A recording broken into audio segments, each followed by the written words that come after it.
My wife asked for one night with her ex to get closure. I canceled our honeymoon, closed accounts, filed for divorce, and reclaimed my self-respect. Helping what she claimed was a girlfriend from work with apartment hunting and decorating advice. Late-night texts, weekend trips to Target and Home Goods. Hushed phone conversations that ended the moment I walked into the room. The red flags were there, but I trusted her 15 years of marriage had earned her that benefit of the doubt until last Tuesday, when her phone buzzed on the kitchen counter while she was in the shower. The message preview lit up the screen. Thanks for the lamp recommendation. My place is starting to feel like home thanks to you. Cannot wait to show you how it all came together.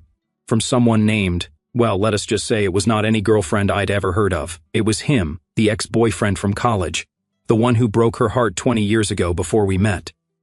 I sat there staring at that message, my coffee getting cold as puzzle pieces clicked into place. The weekend shopping trips were not with any coworker.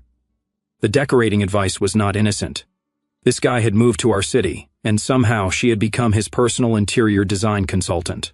When she came downstairs, hair still damp, reaching for her phone with that casual smile she had been wearing for weeks, I was ready. So, tell me about your new friend, I said, sliding her phone across the counter. Her face went white, then red. Then she tried the defensive route. It is not what you think. Really. Because what I think is that your ex-boyfriend moved to town, and instead of telling your husband you have been playing house with him for 3 weeks, I was helping him get settled, that is all. Behind my back because I knew you would react like this. Her voice pitched higher, that tone she used when she knew she was caught. You are being paranoid and controlling. Controlling? That is rich coming from someone who had been living a double life for most of the month. How long has he been in town? Does it matter? It matters because my wife has been lying to me. It matters because you have been sneaking around. It matters because you thought I was too stupid to figure it out. She crossed her arms, full defensive mode now. Look, he needed help. He does not know anyone here. I was just being a decent person. A decent person would have mentioned it to her husband so I could deal with your jealousy and insecurity. There it was, the accusation designed to make me back down, to make me feel like the unreasonable one. Classic manipulation, paint the victim as the problem. I set my mug down carefully. You want to talk about insecurity? Let us talk about a woman who cannot tell her ex-boyfriend no when he comes sniffing around her marriage.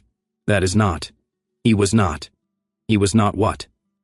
Using the oldest trick in the book, help me decorate my apartment. I am so lost without a woman's touch. I shook my head. And you fell for it. Or maybe you wanted to fall for it. Her jaw tightened. You do not know what you are talking about. I know enough. I know you lied. I know you chose to help him instead of being honest with me. I know you are standing here trying to make me feel crazy for not wanting my wife to play house with her ex. I am not playing house with anyone. No? Then why all the secrecy? Why the lies about girls' trips to Target? Why the fake girlfriend story? She opened her mouth, then closed it. No good answer for that one because you knew it was wrong. I continued. You knew exactly how inappropriate it was and you did it anyway. Then you lied about it for weeks. The silence stretched between us. I could see her mind racing, trying to find some angle, some way to flip this back on me. But the evidence was sitting right there on her phone. He is just a friend, she said finally, her voice smaller now. Friends do not require lies, sweetheart. Friends do not require cover stories. Friends do not make you sneak around behind your husband's back. I stood up. But ex-boyfriends with ulterior motives? They require all of that and more. She stared at me, and for a moment I thought maybe she would come clean. Maybe she would admit what this really was and we could deal with it head on. Instead, she doubled down. You are blowing this way out of proportion. It is innocent. You are acting like I am having an affair.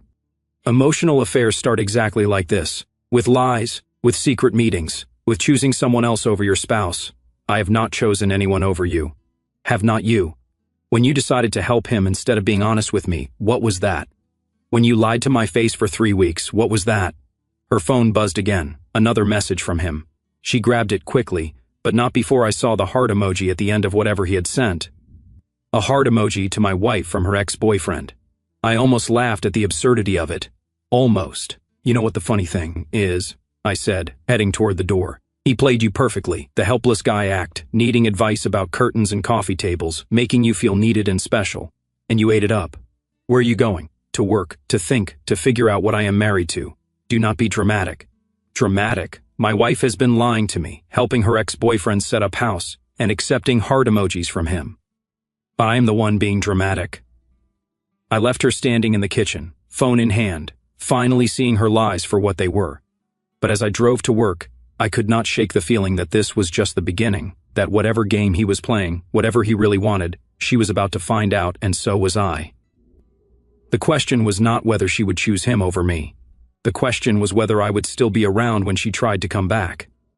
The next few days were tense. She had gotten quieter, more defensive. Every conversation felt like walking through a minefield.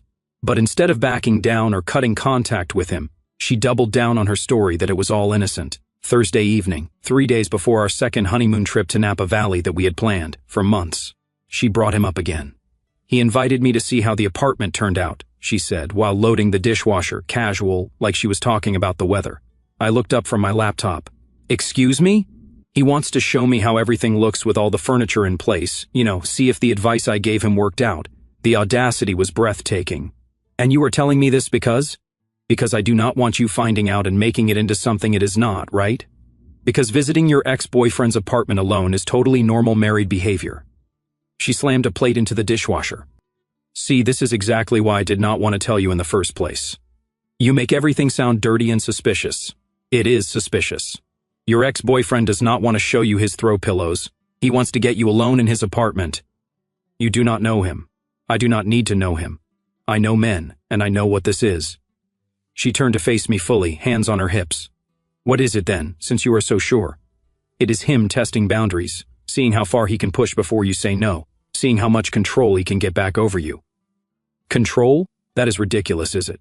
He shows up in your city after 20 years, suddenly needs help with everything from finding a grocery store to picking out curtains, cannot figure out adult life without you holding his hand. I closed the laptop. And now he needs you to come validate his decorating skills in person. Real subtle. Maybe he just values my opinion. Your opinion about what? How good his bedroom looks. Her face flushed red. That is disgusting. That is reality. You think he cares about your thoughts on his coffee table arrangement? He is setting up the scene for something else entirely. You are being paranoid and you are being naive. I stood up. But go ahead. Go see his apartment. See how that works out for you. Maybe I will. The challenge in her voice told me everything I needed to know. This was not about helping a friend anymore. This was about proving a point to me, about showing me she could do whatever she wanted. Friday came and went. She did not mention the apartment visit, but she was on her phone constantly texting, laughing at messages, that little smile she used to give me. Saturday morning, 2 days before our flight to California, I found her in the bedroom packing. Getting ready for Napa? I asked, among other things. She folded a dress I had never seen before, black, form-fitting, definitely not something she would wear wine tasting with her husband. Nice dress, new? I picked it up yesterday for our trip, she shrugged. It is versatile. Versatile, right? The kind of dress you wear when you want to make an impression. The kind of dress you do not wear to vineyards with your husband. Sunday evening, she was quieter than usual at dinner, distracted, checking her phone every few minutes. Everything okay? I asked. Fine. You seem somewhere else. She set her fork down. Can I ask you something? Sure. If you had unfinished business with someone from your past, would not you want closure? The question hit like a punch to the gut. What kind of unfinished business? Just things that were never resolved, feelings that were never properly dealt with. With your ex, hypothetically. There is nothing hypothetical about this conversation. I leaned back in my chair. What are you really asking me? She took a breath. What if I told you I needed one night to close that chapter completely? Just one night to put the past to rest so I can move forward with you. The words hung in the air like smoke. One night to close a chapter with her ex-boyfriend. I stared at her across the table. Are you serious right now? I am trying to be honest with you. You are trying to get permission to cheat on me. That is not what this is about. Then what is it about? Explain to me what one night to close that chapter means. She fidgeted with her napkin. It means putting the past where it belongs, dealing with feelings that were never resolved. By sleeping with him, I did not say that. You did not have to. What else could one night possibly mean? You're going to play Monopoly and discuss your feelings? You are making this bigger than it needs to be. I am making it exactly as big as it is. My wife wants to spend the night with her ex-boyfriend to get closure, 2 days before our second honeymoon. I shook my head. The timing alone is insulting. The trip will be better if I can put this behind me first. The trip? I laughed, but there was no humor in it. You think there is still going to be a trip after this conversation? Do not be dramatic. Dramatic? You just asked your husband for permission to cheat on him, but I am the one being dramatic. She stood up abruptly. I knew you would not understand. Oh, I understand perfectly. Your ex-boyfriend has been working on you for weeks. The helpful act, the needy routine, the heart emojis, and it worked. Now you are convinced you need to close that chapter with him. It is not like that. It is exactly like that. And you know what the really pathetic part is? You actually think I'm going to sit here and wait while you go handle your unfinished business. She turned toward the stairs. I am going to bed. Yeah, you do that. And while you are lying there thinking about your one night of closure, think about this. The woman who needs to cheat on her husband to get over her ex-boyfriend was never over him to begin with. She stopped at the bottom of the stairs, but did not turn around. And the husband, who gets asked that question, he has already got his answer about what kind of marriage he is really in. I heard her footsteps on the stairs, heard the bedroom door close. I sat there in the dining room, staring at the remnants of what had just become our last dinner as a married couple. She had crossed every line there was to cross. The lies, the secret meetings, the emotional affair. And now she wanted my blessing to finish what they had started. The funny thing was, she thought she was being honest by asking. Like asking for permission to destroy our marriage made it somehow noble. But she had already given me my answer, not to her question, but to mine. The question I had been asking myself since I found those messages. What kind of woman was I really married to? Now I knew, and more importantly, I knew what I was going to do about it. Monday morning, she left for work without saying goodbye. I heard her moving around upstairs getting ready, but she avoided the kitchen where I was having coffee. Fine by me. We had nothing left to discuss anyway. The moment her car pulled out of the driveway, I got to work. First call was to the travel agency. I need to cancel a trip to Napa Valley today, sir. With less than 24 hours notice, you will forfeit the entire cost. I understand. Cancel it. Both rooms. Both rooms, the wine tours, the restaurant reservations, everything. The agent sounded confused but processed the cancellation. $2,300 down the drain, but money well spent considering what I was buying, my freedom. Second call was to my bank. I need to speak to someone about closing joint accounts. Is your spouse aware of this decision, sir? She will be. I drove to the main branch and spent 2 hours moving money, closing accounts, and removing her access to everything we had built together. The checking account, savings account, the credit cards where I was the primary holder. She would wake up tomorrow financially severed from me. Third call was the hardest one, my brother-in-law, who happened to be the best divorce attorney in the state. This is a surprise, he said when I walked into his office. Please tell me you are here about a business matter. I wish I was. His face fell. What happened? I laid it out, the lies, the secret meetings, the emotional affair, and finally her request for one night to close the chapter with her ex. He sat back in his leather chair processing. She actually asked you for permission? She thought she was being honest. She was being calculating, testing to see if you would accept it. If you said yes, she would have your blessing. If you said no, she would do it anyway and claim you are controlling. Either way, she wins. In her mind, yes. But legally, she just handed you everything. He opened a file drawer. Adultery might not carry the weight it used to, but emotional affairs and requests for sexual encounters with third parties, that is still powerful in court. I signed papers for the next hour, petition for dissolution of marriage, financial disclosures, asset division requests, everything needed to end 15 years of marriage as quickly and cleanly as possible. How fast can this move, I asked, with her behavior and your documentation? Fast, especially if she does not contest. She will, then we will be ready. By 3 o'clock in the afternoon, I had accomplished more than most people do in 1 week of marital crisis. The trip was canceled. The money was secured. The divorce was filed. All that remained was the execution. I stopped by a phone store and got a new number. Then I went home and started packing her things. Not angrily, not vindictively, just methodically. Her clothes, her books, her personal items, everything that belonged to her went into boxes. I wanted her out, but I was not going to be accused of throwing her belongings in the street. The most important item went in last. A letter I'd spent an hour writing, clear, direct, and final. No emotion, no anger, just facts and consequences. By the time I finished, the living room looked like a storage unit. 15 boxes of a marriage ready to be collected. I ordered dinner from that steakhouse downtown, the expensive one she always said we could not afford for just a regular Monday night. Tonight felt like a celebration. I was celebrating the end of being disrespected in my own house. She got home around 6:30, same as always. I heard her car in the driveway, heard her keys at the front door, then silence. "What is all this?" she called from the living room. I finished my steak, wiped my mouth, and walked out to meet her. She was standing among the boxes, looking confused and slightly panicked. "Your things," I said simply. "My things? What do you mean, my things?" I handed her the envelope with her name on it. "Everything you need to know is in there." She tore it open, her eyes scanning the page. I watched her face change as she read, confusion to disbelief, to shock, to panic. "You canceled our trip."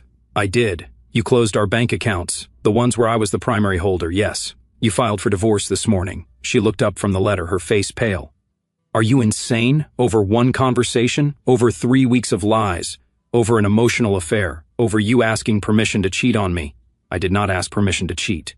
You asked for one night with your ex to close a chapter. What exactly did you think that meant?" I thought we could work through this. We could have 3 weeks ago, when you first started lying to me. We could have when you first started sneaking around with him. We could have yesterday morning before you asked me to let you sleep with him." I gestured to the boxes. "But not anymore. You are throwing away 15 years over a misunderstanding. I am ending 15 years because you chose another man over your marriage. You chose lies over honesty. You chose him over me. This is not a misunderstanding. This is consequences." She started to cry, the tears that were supposed to make me feel guilty, make me reconsider, make me be the reasonable one who gives in. "Please do not do this," she whispered. "We can fix this." "No, we cannot, because fixing it would require you to admit what you did was wrong. And you cannot do that. Even now you are calling it a misunderstanding. I made mistakes. You made choices. You chose to lie. You chose to meet him secretly. You chose to help him over being honest with me. You chose to ask for a night with him, instead of working on our marriage." I headed toward the stairs. "I am just choosing to respond. Where are you going?" "To bed. You can sleep in the guest room tonight or you can go stay with him. I honestly do not care which." "Please," she called after me. "Cannot we at least talk about this?" I stopped halfway up the stairs. "We did talk last night at dinner. You told me exactly where I stand in your priorities. You told me exactly what our marriage means to you. You told me exactly what you are willing to do to it. That is not what I meant. It is exactly what you meant. You just thought I would accept it." I continued up the stairs. "You thought wrong." I heard her crying in the living room, surrounded by boxes of her life with me. Part of me almost felt sorry for her. Almost. But then I remembered the lies, the sneaking around, the heart emojis, the request for one night to close a chapter that should have been closed 20 years ago. She had made her choice when she decided to prioritize him over me. I was just making mine by refusing to be her backup plan, while she figured out her feelings for another man. Tomorrow would bring more tears, more pleading, more promises to change.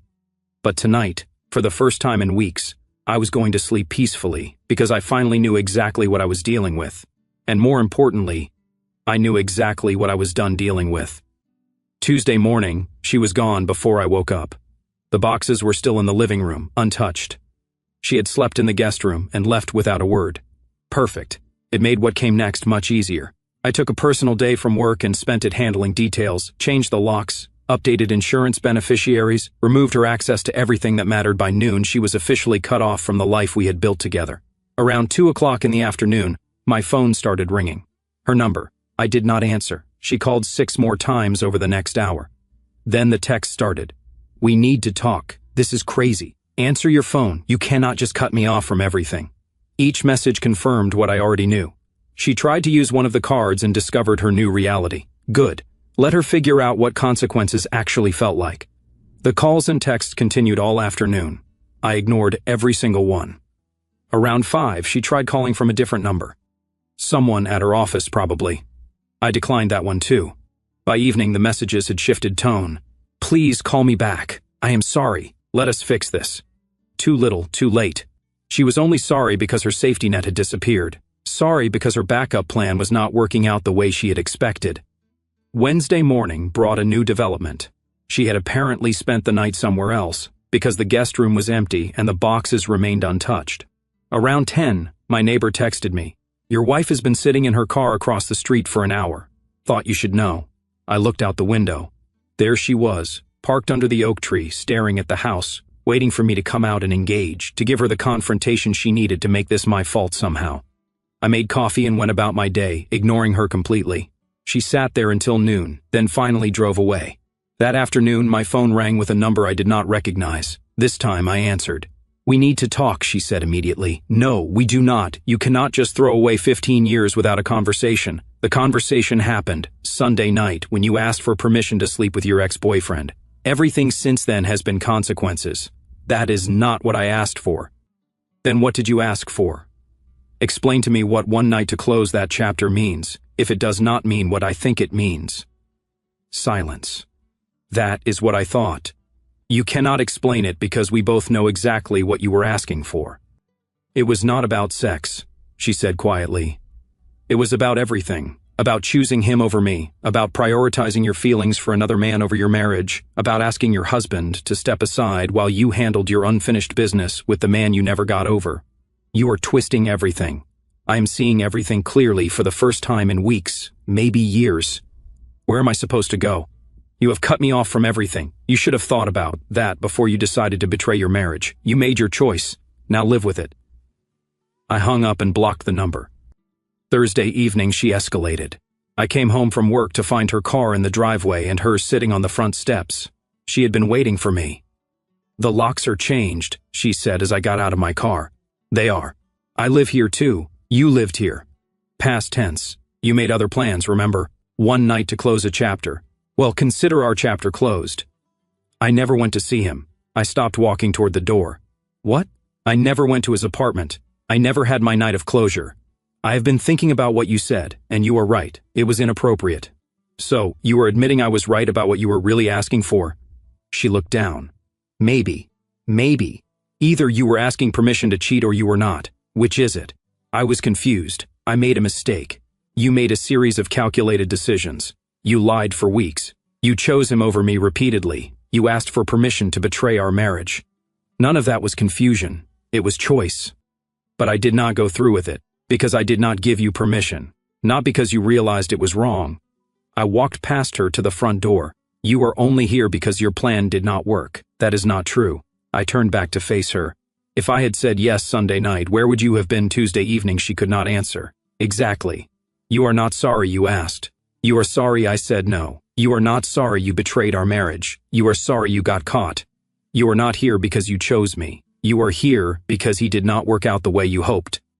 "Please," she said, and the desperation in her voice was almost pathetic. "Let me come home. Let us work on this." Home. You gave up your home when you chose another man. You gave up your marriage when you asked permission to cheat. You gave up everything when you decided I was not enough for you. I never said you were not enough. You did not have to say it. You showed me every lie, every secret meeting, every heart emoji you accepted from him. You showed me exactly where I ranked in your priorities. I unlocked the door and stepped inside. She tried to follow, but I blocked her path. "The papers are filed, the accounts are closed, your things are in boxes in the living room. You can collect them when I am at work tomorrow." "What about our marriage counseling? What about trying to save this?" "Save what? A marriage where my wife lies to me and asks permission to sleep with other men? There's nothing left to save." She started crying again. Real tears this time, not the manipulative ones from earlier in the week. She was finally understanding that this was really happening, that her actions had consequences she could not talk her way out of. "I love you," she whispered. "No, you do not. You love the security I provided. You love the life we built. You love having a backup plan while you explored your feelings for him." I started to close the door. "But you do not love me because women who love their husbands do not ask permission to cheat on them. Please do not do this. I am not doing anything. You did this. You chose this the moment you decided he was more important than honesty with me. You chose this the moment you asked for your night of closure. You chose this." I looked at her one last time. "You just thought you could choose him and keep me too. You were wrong." I closed the door and locked it.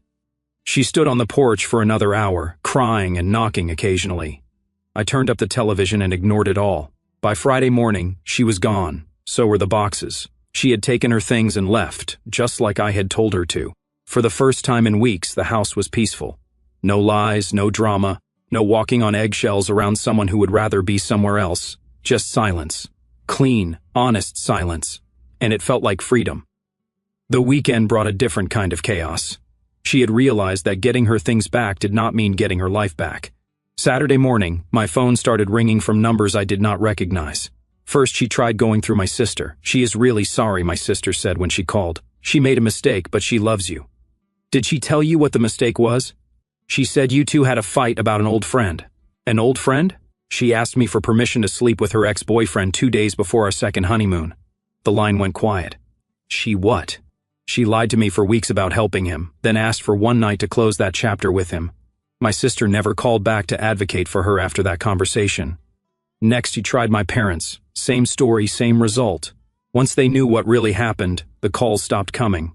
By Monday, she had moved on to showing up at my workplace. I was leaving the office around 6 o'clock when I saw her car in the parking lot. You cannot keep avoiding me forever, she said. I am not avoiding you. I am ignoring you. There is a difference. We are still married. Not for long. She looked terrible, exhausted, stressed, like she had not been sleeping good. I know I screwed up, but we can fix this if you will just give me a chance. Fix what exactly? Your lies? Your emotional affair? Your request to cheat on me? I never cheated. Because I did not let you. Not because you did not want to. You are right. I was selfish and stupid. And I nearly threw away the best thing in my life for something that did not mean anything. Did not mean anything? Then why did you need a night to close that chapter? She looked down. Because I was an idiot. No, because he meant something. He meant enough for you to lie to me. He meant enough for you to risk our marriage. Please just give me one chance to make this right. You had 15 years of chances. You had 3 weeks of chances to tell me the truth. You made your choice every single time. I got in my truck, but she grabbed the door. What if I told you he meant nothing? What if I told you it was all just attention and validation? Then I would say you threw away your marriage for attention and validation. That does not make it better. It makes it worse. I drove away, leaving her standing in the parking lot. Tuesday brought a new low. She showed up at my gym, waiting by the front desk. This is stalking, I said as I walked past her. This is fighting for my marriage. Your marriage ended when you asked permission to cheat on me. She followed me to the parking lot. What about counseling? Counseling for what? You want to work through your feelings for another man? I want to work through our problems. I do not have problems. I had a wife who chose another man over me. Past tense. Problem solved. You are being cruel. I am being honest. Something you might want to try sometime. Wednesday, she tried working through our mutual friends, spinning some version where she was the victim of my unreasonable jealousy. 3 different people called me that day. When they learned the truth about her lies and her request for a night with her ex, they stopped calling to advocate for her. Friday afternoon, she showed up at my house again, sitting on the front steps. Go away, I said without getting out of my truck. I need to tell you something. I do not care. He never wanted me back. He just wanted to mess up my marriage. I turned off the engine. This was new. When I went to get my things, I stopped by his apartment. He laughed at me, said he never intended to get back together, said he just wanted to see if he could break us up. And you are telling me this because you were right about everything. You risked everything for the attention, for the validation. Him being a manipulator does not change what you did. But it proves you were right. I did not need proof. I knew what he was doing from day one. The question was never about him. It was about you. About your willingness to betray me for him. I see that now. You see it now because it did not work out the way you hoped. If he had wanted you back, you would still be lying to me. She could not argue because we both knew it was true. What do I have to do? She asked quietly. Accept that it is over. Accept that your actions had consequences. Accept that you destroyed something that cannot be repaired. I walked toward the house and stopped showing up places I am. It is pathetic. I will fight this divorce. Go ahead, fight it. You asked your husband for permission to cheat. You lied for weeks. You conducted an emotional affair. I stopped at the door. Fight it all you want, you will lose. I went inside and locked the door. She sat on the steps for another hour before finally leaving. That was the last time she tried the direct approach. Her desperation was just getting started. 3 months later, the divorce was finalized. She tried fighting it briefly, but her lawyer dropped her when she could not pay his retainer. Turns out financial independence is hard when you have burned all your bridges. I kept the house, most of our assets, and my peace of mind. She got exactly what she had earned, nothing. The day I signed the final papers, I felt lighter than I had in years. No more walking on eggshells. No more wondering what she was really doing when she claimed to be helping friends. No more being married to someone who saw me as a backup plan. I threw myself into work, started hitting the gym regularly, reconnected with friends I had lost touch with during the marriage. Turns out I had been living a smaller life than I realized, accommodating someone who did not appreciate what I was sacrificing. 6 months post-divorce, I was a different man. Confident, focused, genuinely happy for the first time in longer than I cared to admit. That is when she tried her final play. I was leaving my favorite restaurant on a Friday night when I saw her in the parking lot, not hiding this time, just standing by my truck waiting. "You look good," she said as I approached. I did not respond. "Just click the key fob to unlock the doors. I heard you got promoted." Still nothing from me. "I made a mistake," she said quietly. "The biggest mistake of my life." I finally looked at her. "Which mistake?" "Lying to me, choosing him over me, asking permission to cheat, or thinking I would take you back afterward. All of it. I ruined everything for someone who did not even want me. No, you ruined everything because you wanted him. The fact that he did not want you back is irrelevant. I know that now. You know it now because you are alone and broke and realizing what you actually lost." I opened the truck door. "6 months ago, you thought you were trading up. Now you know you were not. I was stupid. You were selfish. There is a difference." She stepped closer. "What if I told you I have changed? What if I told you I understand now what I had with you? I would say you were about 6 months too late. People make mistakes. People make choices. You chose to lie. You chose to betray me. You chose to ask for a night with another man. I got in the truck. I chose to have enough self-respect not to accept that. So that is it? 15 years means nothing? 15 years meant everything to me. That is why your betrayal hurts so much. That is why your lies were so devastating. That is why I will not give you a chance to do it again. I would never. You already did. And you only regret it because it did not work out the way you planned. I started the engine. If he had wanted you back, you would be with him right now, instead of standing in this parking lot begging your ex-husband for another chance.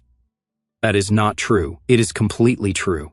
You did not come back because you realized you loved me. You came back because your other option fell through." She started crying, but this time the tears did not move me at all. "I lost everything," she whispered. "You threw everything away. There is a difference. Please, I am asking you to forgive me. I forgave you months ago for my own peace, not for yours. I put the truck in reverse. But forgiveness does not mean reconciliation. Forgiveness does not mean giving you another chance to destroy me. What am I supposed to do now? Live with your choices. Learn from them. Be better in your next relationship." I backed out of the parking space and stopped showing up places I am. It has been 6 months. Move on. I drove away and left her standing there, finally understanding that some bridges once burned cannot be rebuilt. 2 years later, I am remarried to a woman who chose me from day one and keeps choosing me every day. Someone who understands that loyalty is not conditional, that honesty is not optional, and that marriage means forsaking all others. My ex-wife never remarried. I hear she is still single, still trying to figure out how she went from having everything to having nothing. The answer is simple. She chose poorly. She chose lies over truth. She chose excitement over stability. She chose another man over her husband. And I chose to be with someone who would never make me question my worth or wonder if I was enough. Some people call it harsh. I call it having standards. Because men who know their value do not accept disrespect. Men who know their worth do not compete for their wife's attention.